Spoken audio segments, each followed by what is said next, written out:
It was literally this time yesterday that we were preparing for a historic verdict in former President Donald Trump's criminal trial in New York. Of course, we now know that Trump has become the first U.S. president found guilty on criminal charges, 34 counts. CBS's Scott MacFarlane joins us. And Scott, let's go ahead and begin with this. What is the next step in this legal saga for Trump? We've heard him today vow to appeal his conviction.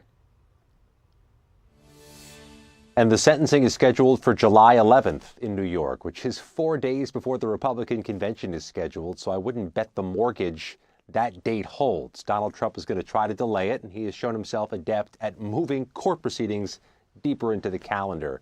We got a really good read, didn't we, in the first 24 hours of where the politics of this are going to reside. Republicans, Trump supporters, unbridled and synchronized in their message, alleging this was a political prosecution that was a weaponization of the government, allegedly by the Biden administration, even though this was a local prosecution.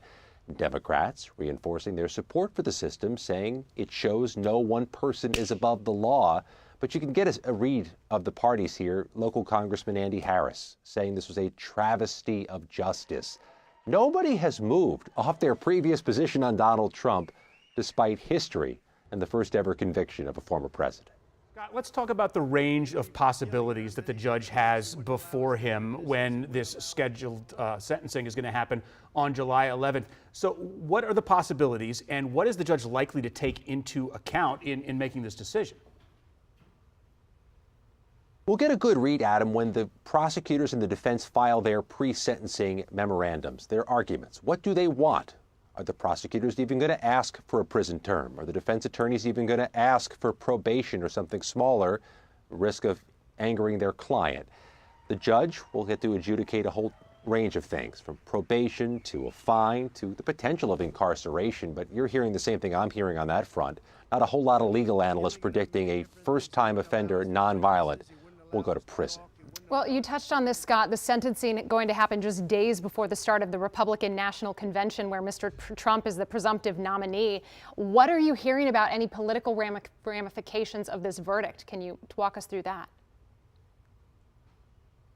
Nothing indicates that Trump's bulletproof support among his base in the Republican electorate, the devoted Republican electorate, has changed at all. But you have control of the Congress at stake this November as well, and you have hundreds of incumbents whose names are on the same ballot as a convicted felon. But we haven't seen those moderate Republicans, those in purple or bluish districts, run quickly away from Donald Trump. We were surveying some of the members of Congress here at CBS News. Among the New York Republicans in very embattled seats, they criticized the prosecution. They said it was unfair.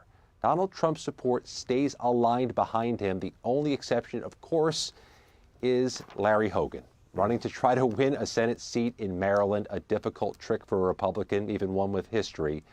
He has been more equivocal in his statements about the prosecution. Yeah, you know, Northern Virginia Democrat Jerry Connolly predicted to me last night some independent movement away from Trump in some of the key swing states, talking about Michigan, Wisconsin, and Pennsylvania, quite possibly. I want to hit you with this, though. Last question, Scott. The verdict, it's turned into quite a fundraising boon for Trump. Can you share any insight about that?